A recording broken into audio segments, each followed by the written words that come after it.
We thought of bringing in the Martha Graham Dance Company for so many reasons. Because we have Halim El-Dabh as an emeritus faculty member and composer on campus and in our community, and he created the music for Clytemnestra as well as Lucifer and 2 other pieces for Martha Graham. It's just an incredible opportunity.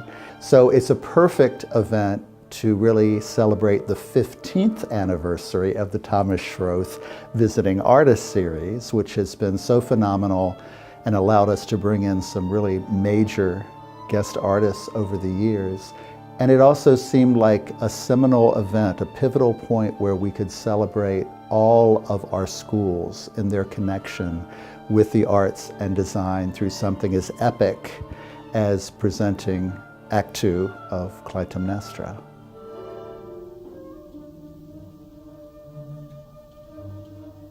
In '56, I decided to go live in New York.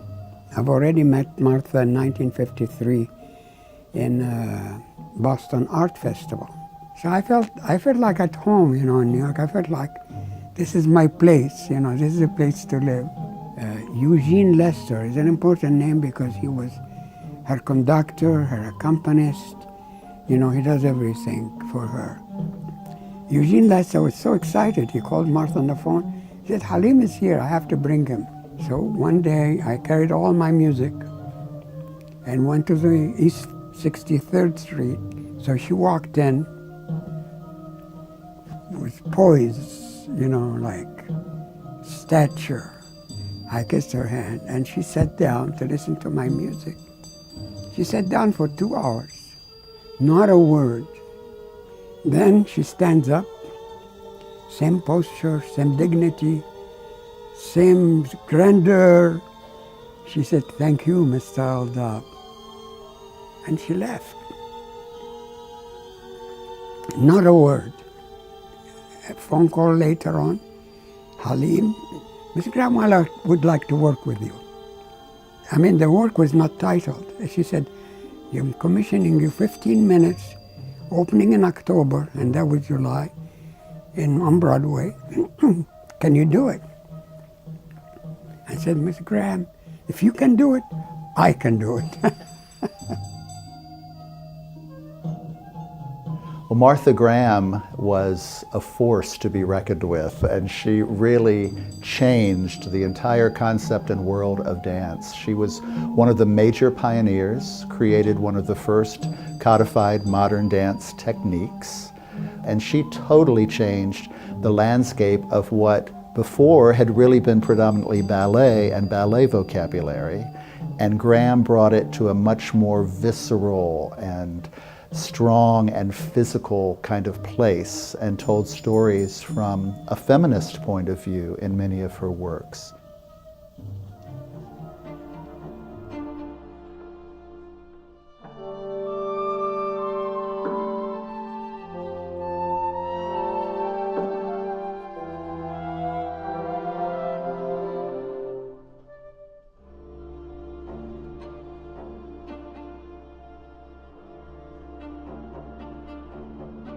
Well, first of all, we're delighted to be able to honor Halim El-Dabh.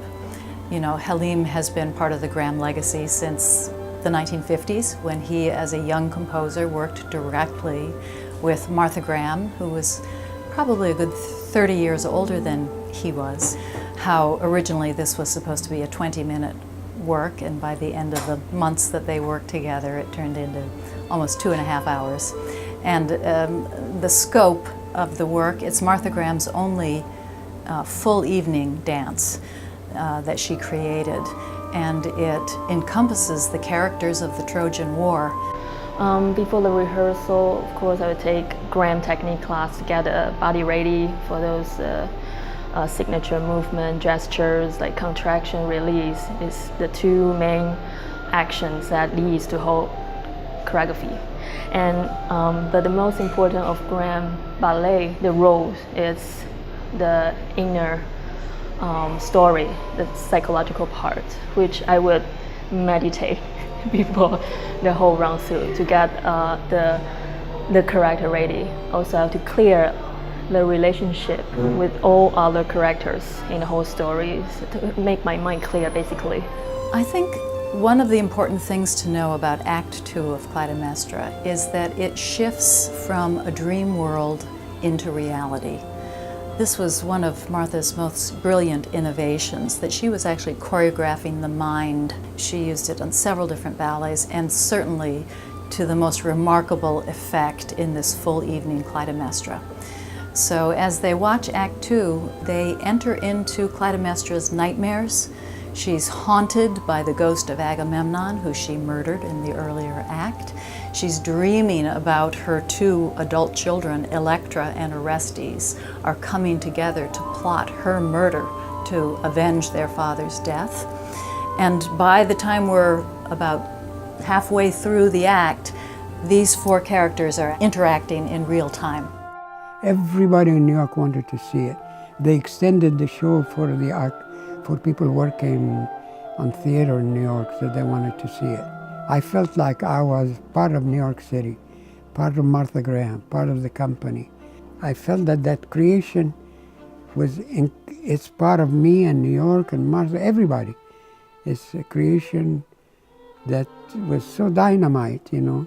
Martha Graham saw in Halim a talent that was equal to her own, that could partner with and could collaborate with. So we've been so exceptionally fortunate at Kent State to have benefited from the work and the teaching and the composing of Halim El-Dabh. Although I've met Halim only once or twice in person, his artistry and his collaboration with Martha Graham has been a part of my life for 40 years or more. I've danced to his music.